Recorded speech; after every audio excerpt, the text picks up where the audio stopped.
السلام علیکم، welcome to my channel voice over by Amna Shah. I hope کہ آپ خوش ہوں گے۔ لسنرز، آج میں آپ کو جرم و سزا کی ایک اور سنسنی خیز تفتیشی کہانی سنا رہی ہوں، تو آئیے سنتے ہیں۔ میں صغیر ایڈوکیٹ ہوں، 20 سال سے وکالت کے پیشے سے وابستہ ہوں۔ میری ڈیفینس میں رہائش ہے اور کار بھی قیمتی ہے۔ یہ سب میں نے اسی پیشے سے حاصل کیا ہے۔ البتہ کچھ کیس ایسے بھی تھے جو میں نے مفت لڑے۔ ان میں سے ایک کیس کی رویداد قلم بند کرنا چاہ رہا ہوں۔ ابتدا میں کیس یہ تھا کہ باپ نے اپنی اکلوتی بیٹی کو قتل کر دیا تھا۔ پولیس تفتیش کے مطابق یہ کاروکاری کا کیس تھا، لیکن لڑکی کی عمر دیکھ کر میرے اندر سے آواز آئی کہ معاملہ کچھ اور ہے۔ جو لڑکی قتل ہوئی تھی، FIR کے مطابق اس کا نام پری چانڈیو تھا۔ اس کی ماں 5 سال پہلے قتل ہوئی تھی۔ وہ اسکول ٹیچر ہونے کے ساتھ ساتھ بٹیرے کے کمدار کی بیوی بھی تھی۔ پوسٹ مارٹم کی رپورٹ کے مطابق اس کے ساتھ زبردستی کی گئی تھی اور ان کی تعداد 2 سے زیادہ تھی۔ پوسٹ مارٹم لاش برآمد ہونے کے 2 ہفتے بعد ہوا تھا، اس لیے اس پر زیادہ زور نہ دیا گیا، کیونکہ وکلا کے مطابق اتنا وقت گزرنے کے بعد پوسٹ مارٹم کی وہ حیثیت نہیں ہوتی جو فوری پوسٹ مارٹم کی ہوتی ہے۔ برسوں پہلے جس خاتون کا مرڈر ہوا تھا، پری اسی کی بیٹی تھی، اور اس کے قتل میں اس مرنے والی کا شوہر یعنی کہ لڑکی کا باپ گرفتار ہوا تھا، بلکہ اس نے تھانے جا کر خود کو پولیس کے حوالے کیا تھا اور اعتراف کیا تھا کہ اس نے اپنی بیٹی کو قتل کیا ہے۔ وجہ نہ پولیس نے پوچھی نہ اس نے بتائی۔ پولیس نے اس کا 14 دن کا ریمانڈ لیا اور کاروکاری کی کہانی بھی خود سے گھڑ لی۔ اس سلسلے میں ایک ہیومن رائٹس کی NGO نے رابطہ کیا اور گلاب چانڈیو یعنی جس پر الزام تھا، اسے وکالت نامے پر دستخط کروا دیے۔ وکالت نامے پر دستخط ہونے کے بعد میں عدالت میں پیش ہوا اور عدالت سے درخواست کی کہ مجھے اپنے موکل سے ملنے کی اجازت ملنی چاہیے۔ عدالت نے درخواست منظور کر لی اور حکم دیا کہ میری ملزم سے ملاقات کا اکیلے میں بندوبست کیا جائے۔ میری ملاقات ملزم سے جیل میں ہوئی اور اکیلے کمرے میں ہوئی۔ میرا پہلا سوال تھا، کیا یہ صحیح ہے کہ آپ نے اپنی بیٹی پری چانڈیو کو قتل کیا ہے؟ سوال سن کر وہ مسکرا دیا۔ یہ بات تو میں نے تھانے میں بتا دی تھی، لیکن وجہ تو نہیں بتائی۔ میں نے دوسرا سوال کیا۔ وجہ اتنی طویل تھی کہ پولیس سننے کے لیے تیار ہی نہیں تھی۔ انہوں نے FIR میں قتل کی وجہ کاروکاری لکھی ہے۔ میں نے ایک اور سوال کیا۔ میں نے یہ بالکل نہیں کہا تھا۔ اس کا جواب تھا، میری بیٹی اتنی معصوم تھی کہ میں ایسا سوچ بھی نہیں سکتا تھا۔ اس نے جواب میں کہا، بچی کی عمر دیکھ کر ہی مجھے FIR پر شبہ ہوا تھا اور اسی لیے میں نے یہ کیس لیا ہے۔ اس بچی کے قتل سے پہلے آپ کو پورا بیک گراؤنڈ سمجھنے کی ضرورت ہے۔ اس نے جواب میں کہا، میں منتظر ہوں، بلکہ یوں سمجھ لیں کہ میں تمام کاموں سے فارغ ہو کر آپ کو سننے آیا ہوں، میں نے کہا، اور اس نے فوری جواب نہیں دیا۔ میں سائیں غلام حسین چانڈیو کا کمدار رہا ہوں۔ میں بالکل جاہل نہیں ہوں، میٹرک پاس ہوں۔ میرے میٹرک پاس کرنے میں سائیں غلام حسین کا ہی ہاتھ ہے۔ ان کا بیٹا مجھ سے ایک جماعت آگے تھا، اس کی کتابیں سائیں مجھے دے دیا کرتے تھے۔ میں میٹرک میں تھا تو سائیں نے اسے شہر کے کالج میں داخل کروا دیا۔ میں نے جب میٹرک کیا تو میری فرسٹ ڈویژن تھی، جبکہ ان کے بیٹے کی 3rd ڈویژن آئی تھی۔ انہوں نے اپنے تعلقات استعمال کیے اور اسے کالج میں داخل کروا دیا۔ میں جب میٹرک کر کے ان کے پاس گیا تو انہوں نے وہ جواب دیا جس سے میرا دل ٹوٹ گیا۔ میں امیدیں لے کر ان کے پاس گیا تھا، مگر ان کا جواب تھا کہ 2 سال بعد آؤ گے، کہ میں نے انٹر پاس کر لیا ہے، اب مجھے نوکری دلوا دو۔ سائیں نے شروع ہی یہیں سے کیا تھا۔ میں تمہیں ابھی سے نوکری آفر کر رہا ہوں۔ میرا کمدار مولا بخش اب بوڑھا ہو چکا ہے، اسے کام نہیں ہو پاتا، میں اسے فارغ کر دینا چاہتا ہوں، تم کل سے ہی کام پر آ جاؤ۔ سائیں نے کہا اور میں اگلے روز سے کام پر جانے لگا۔ مولا بخش 6 ماہ زندہ رہ سکا، تب تک میں پورا کام سنبھال چکا تھا۔ تمہاری شادی کیسے ہوئی؟ میں نے ایک اور سوال کیا اور گلاب چانڈیو کے چہرے پر غم کے بادل چھا گئے۔ سلطانہ شہر سے ٹرانسفر ہو کر آئی تھی۔ ایک مختصر سے وقفے کے بعد اس نے پھر سے کہنا شروع کیا، جب ہیڈ ماسٹر صاحب اسے لے کر سائیں کے ڈیرے پر آئے تو میں بھی وہاں موجود تھا۔ سائیں یہ ٹیچر ہیں اور شہر سے ٹرانسفر کروا کر آئی ہیں۔ شہر سے گاؤں آنے کا فیصلہ کیوں کیا؟ سائیں نے سوال کیا۔ میرے حالات ایسے تھے کہ میں وہاں رہ نہیں سکتی تھی، سلطانہ کا جواب تھا۔ وہاں تو حالات ایسے ہو گئے، یہاں کہاں رہو گی؟ سائیں نے سوال کیا۔ سلطانہ کے بجائے ہیڈ ماسٹر صاحب نے جواب دیا، جس ماسٹر صاحب کی جگہ پر یہ آئی ہیں وہ ریٹائرڈ ہو گیا ہے، اس کا گھر خالی ہے، میں نے صفائی کروا دی ہے، لیکن وہ ماسٹر جاتے ہوئے اپنا تمام سامان ساتھ لے گیا ہے۔ چلو کھانا تو حویلی سے چلا جائے گا، سائیں نے کہا۔ آپ کا شکریہ سائیں، سلطانہ نے جواب دیا، آپ صرف اس گھر میں کلر کروا دیں۔ اس نے یہ کہا تو مجھے خوشی ہوئی، مگر سلطانہ کو دیکھتے ہی سائیں کی آنکھوں میں وہ چمک آئی تھی جو مجرے کے لیے آنے والی رقاصاؤں کو دیکھ کر آتی تھی۔ گلاب، سن رہے ہو؟ سائیں غلام حسین نے مجھے مخاطب کیا۔ اسے جو چاہے تم خرید دینا، پیسے تو ہیں نا تمہارے پاس؟ سائیں نے مجھے کہا۔ جی سائیں ہیں، میں نے جواب میں کہا، اور سلطانہ کو پیچھے آنے کا اشارہ کر کے میں ہیڈ ماسٹر اور سلطانہ کے ساتھ باہر آ گیا۔ میں نے اپنے ساتھ حویلی کے 2 ملازمین بھی ساتھ لے لیے تھے، جن میں سے ایک رنگ کرنے والا شخص تھا۔ سلطانہ کے گھر پہنچ کر میں نے رنگ والے سے کہا، شام تک یہ گھر تیار ہو جانا چاہیے، اور اس نے رضامندی میں گردن ہلا دی۔ اس کے بعد میں اسے لے کر بازار گیا اور اسے اس کے کہنے کے مطابق سامان دلوا دیا، اور اس کے ساتھ میں گھر واپس آ گیا۔ یہ گھر ایک بڑے کمرے اور ساتھ ہی ایک چھوٹا کمرہ اور اس کے ساتھ ہی کچن باتھ روم پر مشتمل تھا۔ واپس آیا تو سلطانہ اپنے سامان میں سے برتن نکال چکی تھی۔ تم تو پورے سامان کے ساتھ آئی ہو، میں نے پہلی بار اسے مخاطب کیا۔ جب باقی زندگی یہیں گزارنی ہے تو خالی ہاتھ تو نہیں آ سکتی تھی، سلطانہ نے مسکراتے ہوئے کہا۔ اب چل کر وہ چیزیں خرید لیتے ہیں جس کی کمی ہے، میں نے کہا، اور سلطانہ 1 منٹ کا کہہ کر چادر سے برتن ڈھانکنے لگی۔ تمہارے والدین نہیں آئے؟ میں نے چند قدم بڑھائے اور اس سے سوال کر دیا۔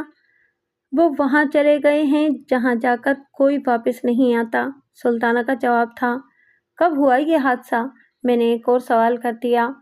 والدہ اس وقت گئی تھی جب میں 5 سال کی تھی، اور والد اس کے 3 سال کے بعد گئے۔ تو تمہاری پرورش اور تعلیم کی ذمہ داری کس نے سنبھالی؟ میں نے ایک اور سوال کر دیا۔ میرے ماموں سرپرست بن گئے، وہ اسکول میں ہیڈ ماسٹر تھے، انہیں دیکھ کر ہی مجھے ٹیچر بننے کا خیال آیا تھا۔ BA کے بعد میں نے ان سے اپنی خواہش بتائی تو انہوں نے تعلقات استعمال کر کے مجھے یہ نوکری دلوا دی، سلطانہ کا جواب تھا۔ وہ کیا حالات تھے جس کی وجہ سے تم نے اپنا ٹرانسفر کروایا؟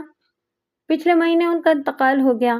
ان کا ایک بیٹا ہے، عبدالحلیم نام کے بالکل برعکس، وہ عجیب غنڈہ قسم کا شخص ہے۔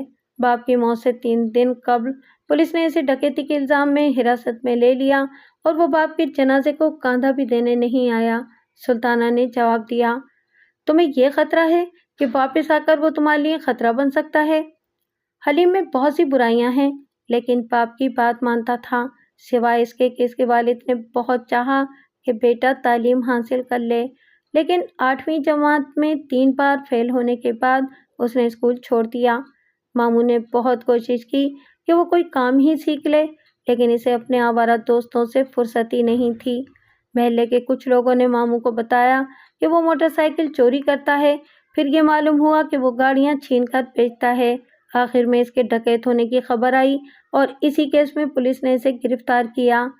تو تم یہاں اکیلی رہو گی؟ میں نے روزمرہ کے سامان کی خریداری کرتے ہوئے سوال کیا۔ قسمت میں اکیلے رہنا ہے تو یوں ہی صحیح، سلطانہ کا جواب تھا۔ میں نے روزمرہ کا سامان دلوانے کے بعد فرنیچر کی دکان کا رخ کیا۔ یہاں سے کیا لینا ہے؟ سلطانہ نے دکان میں داخل ہونے سے پہلے سوال کیا۔ تمہیں مسیری کی کمی محسوس نہیں ہوئی؟ اس کے سوال کے جواب میں میرا سوال تھا۔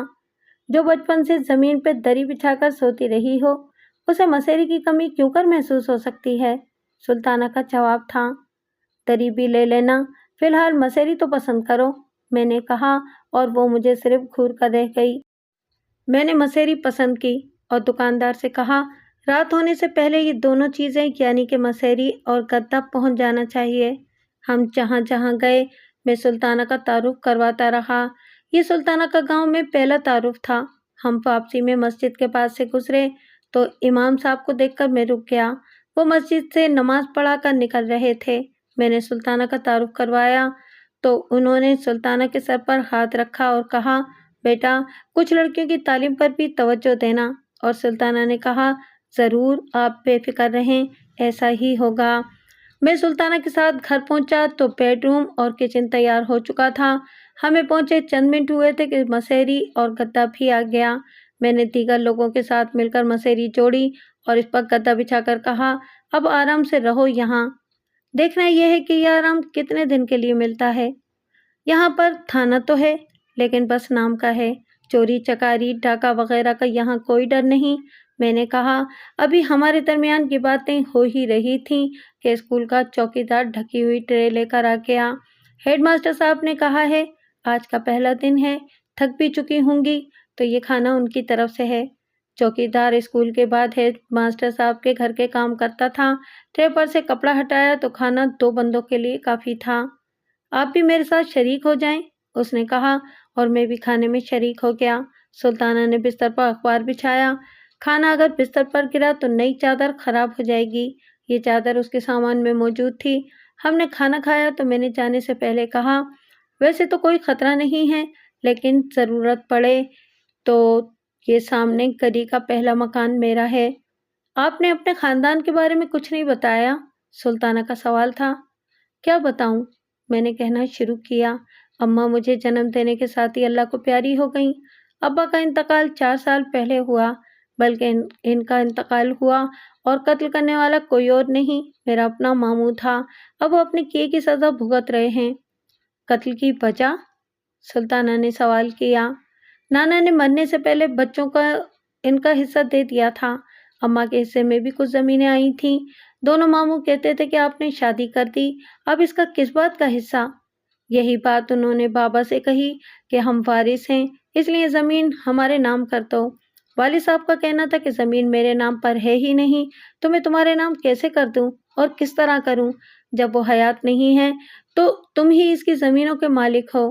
بابا کا کہنا تھا کہ کورٹ سے معلوم کر لو یا جس سے بھی چاہو معلوم کر لو، زمین میں نے اپنے نام پر کروائی ہی نہیں تو میں تمہارے نام پر ٹرانسفر کیسے کر دوں؟